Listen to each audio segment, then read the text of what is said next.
Gente, fomos para o segundo turno nas eleições presidenciáveis e aqui estou eu novamente para falar do assunto.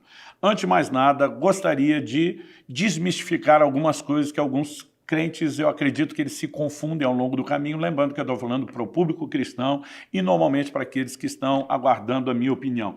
Não estou aqui para forçar você a fazer nenhuma escolha. Nós vivemos numa democracia, você tem direito de fazer a sua escolha, você faz o seu voto. Agora, o seu direito de escolha não muda o meu direito e o direito de outros de persuasão, através da argumentação. E é só a gente olhar a coerência bíblica. Deus nos deu o livre-arbítrio, o direito de escolha, mas ele tenta nos influenciar positivamente.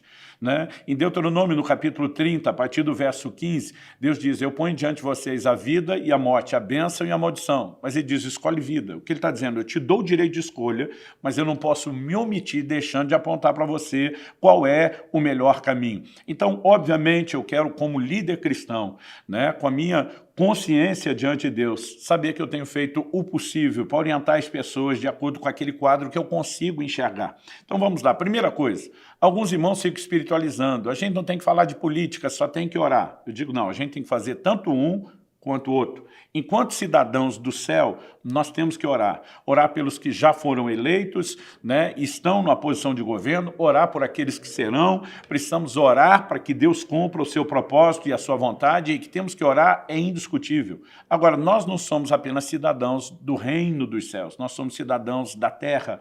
Enquanto cidadãos da terra, nós precisamos exercer a nossa cidadania aqui, e nós não precisamos achar que o ser cidadão do reino de Deus nos leva a anular a nossa cidadania terrena. Por exemplo, quando Paulo foi preso em Filipos, de maneira injusta, sem respeitarem os direitos dele de cidadão romano, ele passa por um julgamento sumário que também foi injusto. No dia seguinte, as pessoas simplesmente mandaram o recado, pode sair da prisão, pode ir embora. Paulo diz o quê? Vocês me desrespeitaram meu direito de cidadão romano, me prenderam sem julgamento e agora acham que vão só dizer para mim, vaza, vai embora? E diz, não, vão vir aqui se retratar. Aí a pergunta é, nós vamos olhar para esse gigante da fé chamado Paulo e dizer que Paulo estava de mimimi, que Paulo, na verdade, queria ficar criando o caso. Muita gente só teria dito, eu vou embora da cadeia, eu vou vazar daqui, eu vou resolver o meu problema. E disse, não, eu tenho direitos que foram desrespeitados, eu quero que eles sejam reparados. Naquela hora não se tratava nem só de uma questão de indenização moral, algo do gênero. Ele está dizendo, eu quero ser tratado de acordo com os meus direitos de cidadão. E quando nós pensamos nessa perspectiva, é lógico que à noite Paulo estava orando, estava adorando a Deus, viu intervenção, mas o que ele fez enquanto cidadão do reino não muda o posicionamento dele enquanto cidadão da terra. Dá para entender a diferença? Então, algo que nós precisamos entender, embora oramos, é procurar gerar consciências nas pessoas. Outro dia alguém falou, eu não consigo imaginar os apóstolos falando sobre voto. Claro que não tinha voto naquela época. Né? O regime de governo era completamente diferente. Agora, hoje, quando a população tem o direito de escolher, a minha pergunta é por que escolhemos errado? Agora, escolher certo ou errado não diz respeito a uma pessoa, se a gente gosta do estilo dela, se a gente não gosta. Nós precisamos entender qual ideologia que ela carrega. E nós estamos hoje diante de dois candidatos. Já falei isso no primeiro turno, quando tínhamos outras opções, agora não temos mais. Estamos diante de dois candidatos. Nós temos uma candidatura de esquerda, que já esteve no poder, que saqueou a nossa nação como nunca antes. Nós tivemos, né, a maior roubalheira da história do Brasil praticada, né, por esse grupo. Então, por mais que tenham, e já falei isso no vídeo anterior, descondenado Lula por supostas irregularidades técnicas, ele não foi inocentado, o que dizer do PT e do resto da quadrilha, de toda aquela turma que foi presa? Agora, de uma hora para outra, nós vamos olhar e dizer esses caras são corretos, esses caras são justos? Eu não estou aqui para botar a mão no fogo, né, pelo caráter de Bolsonaro ou seus filhos, que mal conheço, mas a verdade é que a gente fica colocando num patamar muito elevado suposições, acusações que nunca foram comprovadas, que muitas são claramente distorcidas, como a reportagem da Folha de São Paulo, falando de milhões de imóveis adquiridos em dinheiro por um suposto clã, e quando você olha, estão juntando todo mundo, todas as possíveis extensões de desdobramento da família, e quando você vai acessar os documentos da própria reportagem, não tem nada que foi comprado em dinheiro vivo, o que está lá é moeda corrente. Agora, a gente simplesmente pega isso, põe num patamar e joga tudo o que foi comprovado simplesmente no lixo. Então, a minha preocupação é porque as pessoas estão olhando para Bolsonaro dizendo eu não gosto dele.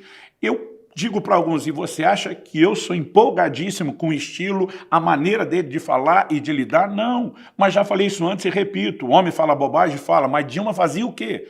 E de repente nós queremos esse mesmo povo de volta só porque nós não gostamos do jeito dele de falar? Gente, eu não acho que nós temos que votar em Bolsonaro, que é candidato dos evangélicos, né? Eu já tive o privilégio de falar isso pessoalmente para ele. Eu disse para ele, nós nunca quisemos, e eu falo por uma boa representatividade evangélica, nós nunca quisemos alguém no STF que fosse terrivelmente evangélico. Nós queríamos gente terrivelmente de direita, que defenda valores no meio de um grupo que a grande maioria foi colocada lá com uma outra visão. Então, não estamos tentando uma candidatura que nos privilegie. Numa democracia, todos têm direitos iguais, inclusive as outras religiões e os seus direitos de crença.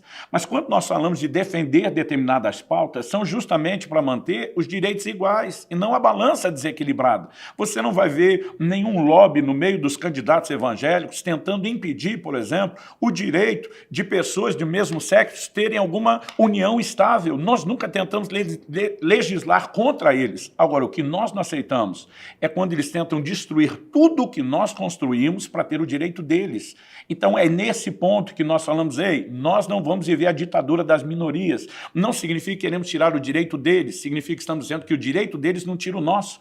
Agora, porque alguém não quer ter pai e mãe, nós que celebramos a família tradicional, não podemos mais ter Dia dos Pais nem Dia das Mães, porque eles querem linguagem neutra, nós não podemos ter as definições que temos. Então, se eles querem um banheiro comum, cria um terceiro. Não temos nenhum problema que uma pessoa que quer viver de acordo com aquilo que pensa, que o faça, mas desde que isso não nos desconstrua. Então, essa é uma hora da gente ser sensato. O que é que a esquerda defende, gente? Um apoio ao aborto. Agora, nós cristãos vamos dizer, não, porque não gosto de Bolsonaro, vou votar em Lula, que está contra a vida. Eu não estou aqui dizendo que candidato é o cara, que Bolsonaro é o candidato da família, que veio restaurar a família. Particularmente, olho para um cara que já teve vários casamentos e que não representa o nosso ideal de família. Agora, ele não está tentando destruí-la.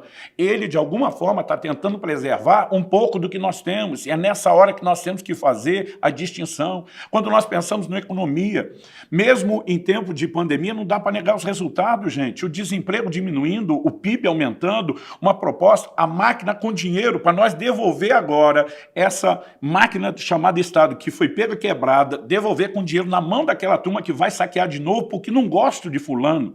Gente, é hora da gente parar e fazer as contas. Agora eu vejo outros relativizando, dizendo, a igreja não se mete nisso, a igreja não, quem vota não é a igreja, quem vota somos nós, somos indivíduos. Assim como a igreja não faz uma consulta médica, quem faz sou eu enquanto indivíduo.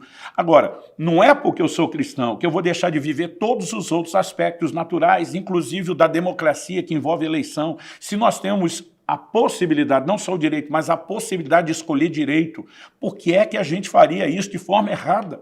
Então, nessa hora, eu quero fazer um apelo não só ao seu coração, nós temos milhões de eleitores que não votaram. Nós temos milhões de votos brancos e nulos. E eu quero me dirigir principalmente não a quem já fez sua escolha. Infelizmente, eu diria infelizmente, muitos cristãos estão defendendo a esquerda. E eu, particularmente, tenho dificuldade de entender isso. Recentemente, o irmão André, da Missão Portas Abertas, faleceu. A gente procurando honrar, homenagear o cara, e uma nova geração dizendo, quem é ele? Não tem noção do que foi a igreja batalhar contra o comunismo, contra o socialismo no mundo, contra toda a perseguição produzida à igreja.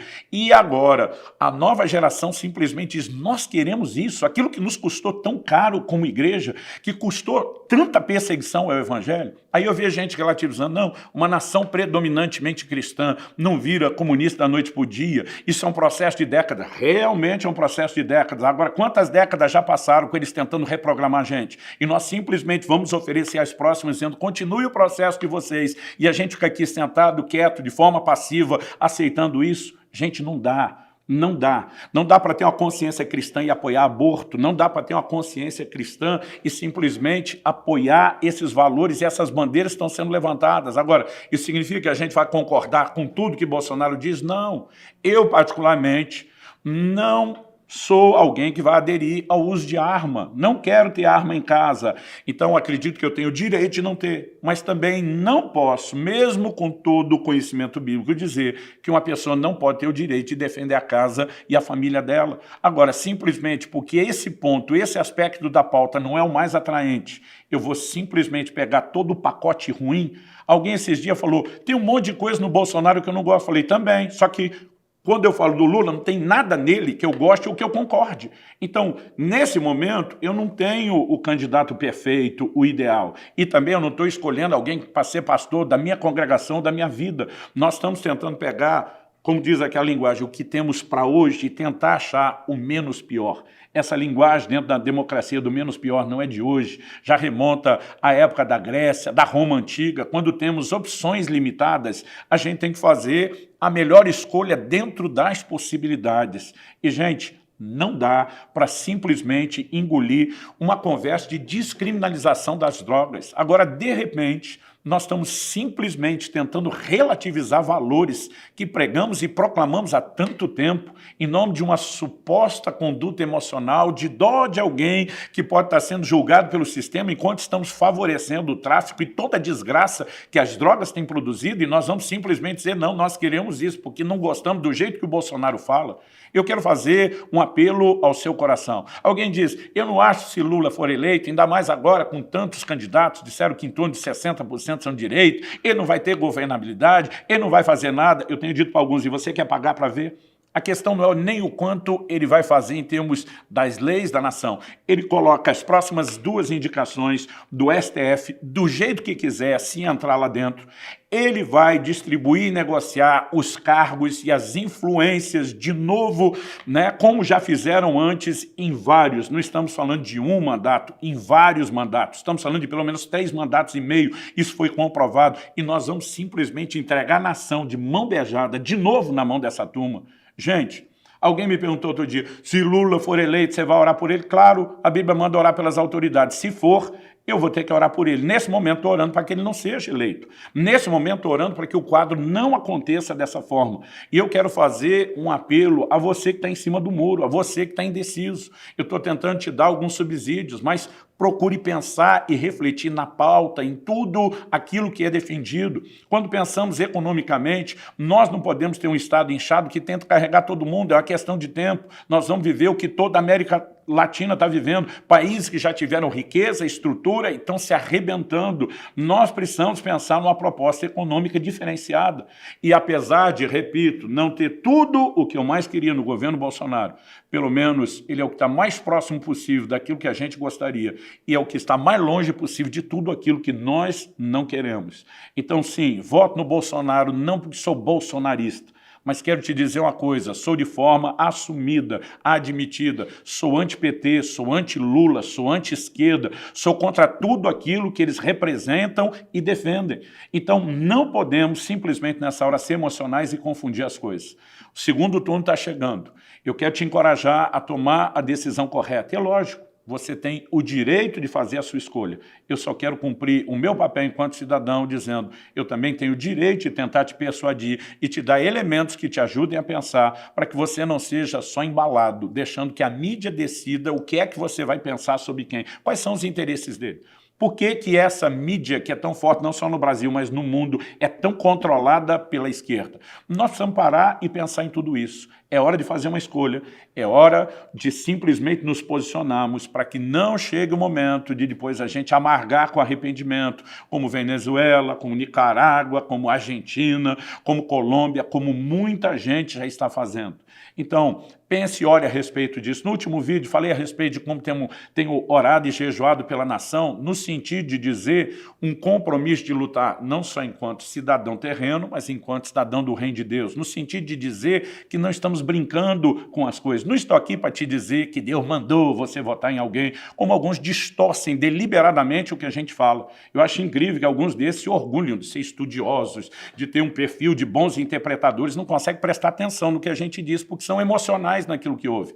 Não estou te dizendo que Deus mandou fazer. Estou te dizendo que eu, enquanto cidadão, quero te influenciar por conta dessa perspectiva, por conta daquilo que enxergo. Não quero deixar o vídeo longo, mas quero te encorajar. desça do muro, espero que desça para o lado certo, influencie o maior número possível de pessoas. Nós estamos no meio de uma guerra, vamos continuar orando, vamos continuar jejuando, mas o que fazemos enquanto cidadãos do reino de Deus não muda o que devemos fazer enquanto cidadãos da terra.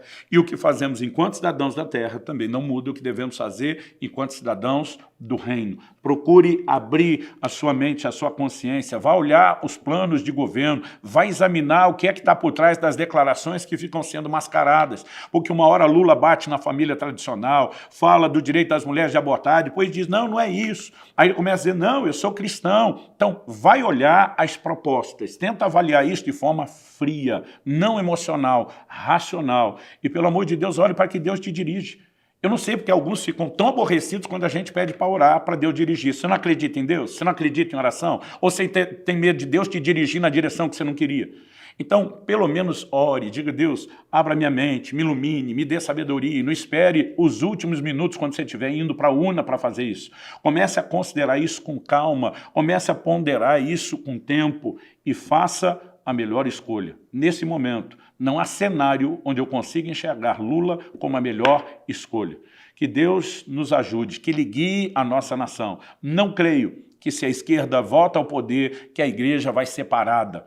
A igreja não foi parada em 2000 anos e não será. A pergunta é, nós queremos os nossos filhos e os nossos netos vivendo essa enxurrada de ideologias de uma maneira cada vez mais intensa do que está, nos cerceando em todos os nossos direitos e crenças, simplesmente porque a igreja não vai acabar. Não é porque a igreja não vai acabar que a gente precisa aceitar o resto nesse pacote.